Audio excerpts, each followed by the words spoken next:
Olá, sejam todos bem-vindos neste dia primaveril, cheio de energias positivas e de esperança. Eu estou de volta para falar sobre o repertório para a redação do Enem. Você já sabe que repertório sociocultural na redação, ele faz toda a diferença para garantir uma nota fora da curva, né? Mas não basta saber disso, é preciso saber como usar isso a seu favor. Como você já sabe, a redação do Enem, ela avalia 5 competências básicas. E a competência 2, ela avalia justamente se você sabe usar os seus conhecimentos de outras áreas, ou seja, o famoso repertório, para argumentar com competência sobre o tema proposto. Eu disse no vídeo anterior que existem vários tipos de repertório. Existe repertório histórico, cultural, social, matemático, filosófico, enfim, de todas as áreas do conhecimento. O uso correto do repertório, ele mostra que você entendeu a proposta e que você sabe contextualizá-la com maestria. Mostra que você tem ingredientes de qualidade para fazer o seu bolo. Lembra dessa comparação que eu fiz no primeiro áudio? É isso. Bom, agora que você já sabe o que é um bom repertório, conhece o valor que ele pode agregar à sua redação, além de saber que existem várias possibilidades de você adquirir um bom repertório, é hora de saber como aplicar esses saberes. Primeiramente, você deve ter o cuidado de escolher um repertório que se relacione com o tema da redação.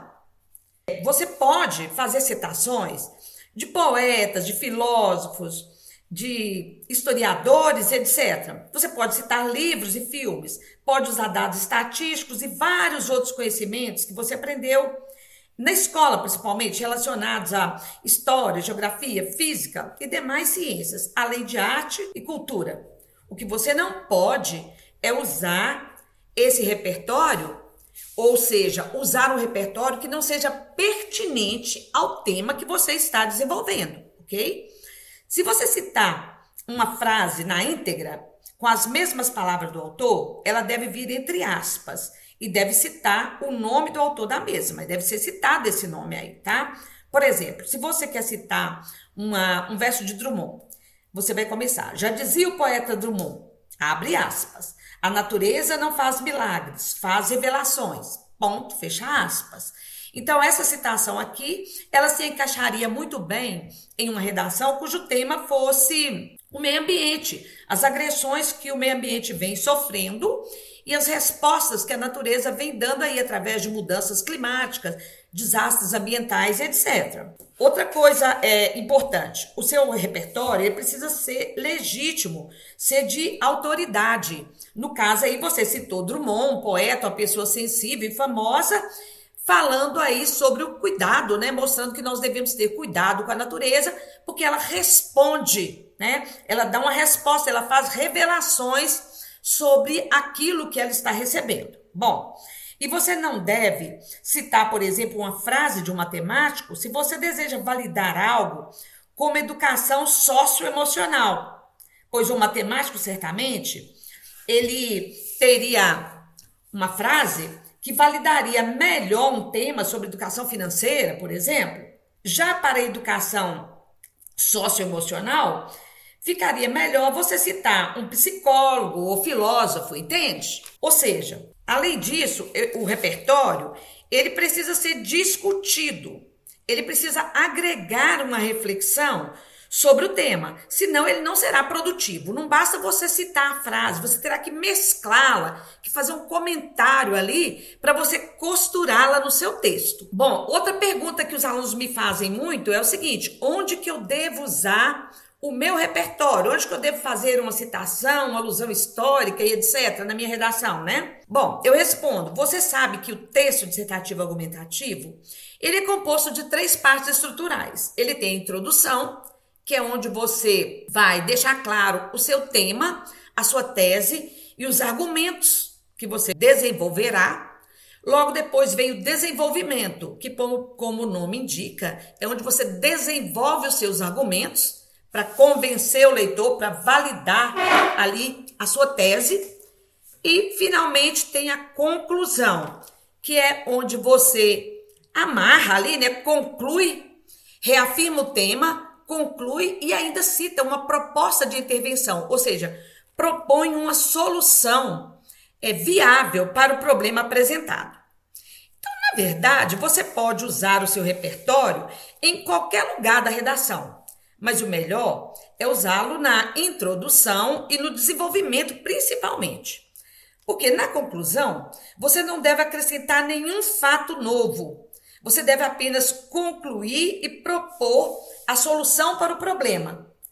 Então, nesse caso, uma citação usada aqui na conclusão, ela não seria produtiva e não agregaria valor quantitativo ao seu texto, ou seja, ela não aumentaria a sua pontuação na redação. Agora, na introdução, você pode usar o repertório sim. Eu gosto muito de usar na introdução o repertório em forma de uma pergunta, para contextualizar o tema já no início. Por exemplo, se eu fosse falar de educação socioemocional, eu poderia começar a minha redação questionando por que se fala tanto em competências socioemocionais na era da tecnologia?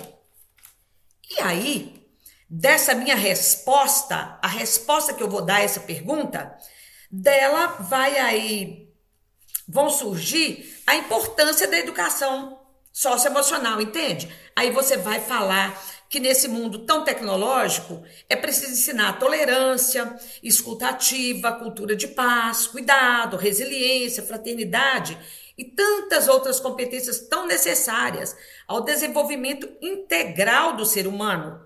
Porque homem nenhum é uma máquina e, embora a gente esteja na era tecnológica, né, o homem precisa cuidar dos seus sentimentos, das suas emoções, dos seus valores, para ele lidar com eficiência, tá, e competência aí nesse mundo tão tecnológico. Porque hoje a gente vê muito falar em algoritmos e os algoritmos eles entendem muito de razão, mas de sentimento eles não sabem nada. Então é o homem que tem que aprender esses sentimentos, né, que tem que desenvolver esses sentimentos, essas competências socioemocionais para lidar com essa nova realidade. Então você vai desenvolver depois no seu desenvolvimento, em 2 ou 3 parágrafos, você vai falar disso. Vai como que responder a essa pergunta inicial. Aí fica muito mais fácil de você desenvolver a sua redação. E no final é só concluir, né? E propor uma solução, que é, por exemplo, a escola ser aí a protagonista disso tudo, porque só a educação transforma e é preciso ensinar isso na escola, porque se a gente ficar nessa onda de muita tecnologia e ensinando o aluno só a lidar com a tecnologia e não lidar com os seus sentimentos, isso não vai ter uma resposta positiva, porque nós temos que cuidar do aluno na sua integralidade. Nós precisamos, a escola precisa dar, por exemplo, uma educação humanizadora e etc. Bom, aí cada um vai fazer esse desenvolvimento de acordo com o seu repertório e com seus princípios. Mas o que eu quero mostrar é que não é difícil desenvolver a redação do Enem. E também eu quero dizer aqui que as propostas de redação do Enem, elas já trazem textos de referência. E nesses textos de referência aparecem elementos essenciais para a construção da sua redação. É lógico que você não poderá copiá-los, mas você poderá extrair dados, citações e principalmente ideias para sustentar a sua argumentação. Você não precisa ter medo, porque você não vai partir do nada. Esses textos referências, eles vão assim despertar o seu repertório, os seus conhecimentos, e aí você poderá aplicá-los de acordo com o tema. Portanto, a dica de hoje é você ler os textos de referência com muita atenção. Tenha olhos críticos para esses textos. Busque refletir, pensar sobre o que eles propõem. Elabore aí, a partir daí, o projeto da sua redação. Ou seja, se posicione diante do tema e faça lá um projetinho mostrando o que você quer escrever em cada parágrafo. E aí, mãos à obra. Mas antes, você precisa entender o tema por completo.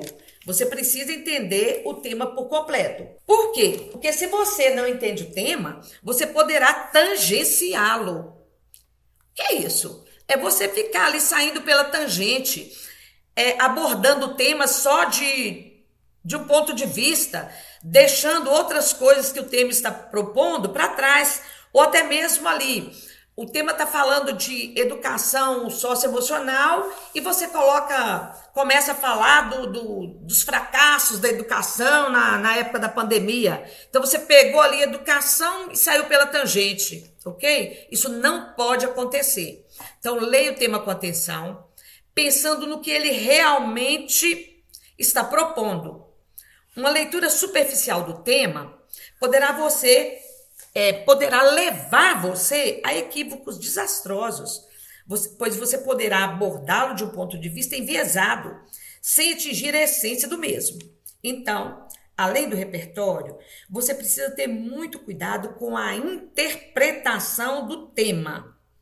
Porque se você interpretar bem o tema e ler com cuidado os textos referência, você usará o seu repertório de forma pertinente, eficiente e produtiva. E a sua redação fará a diferença, ok? Eu espero ter ajudado e que Deus nos abençoe.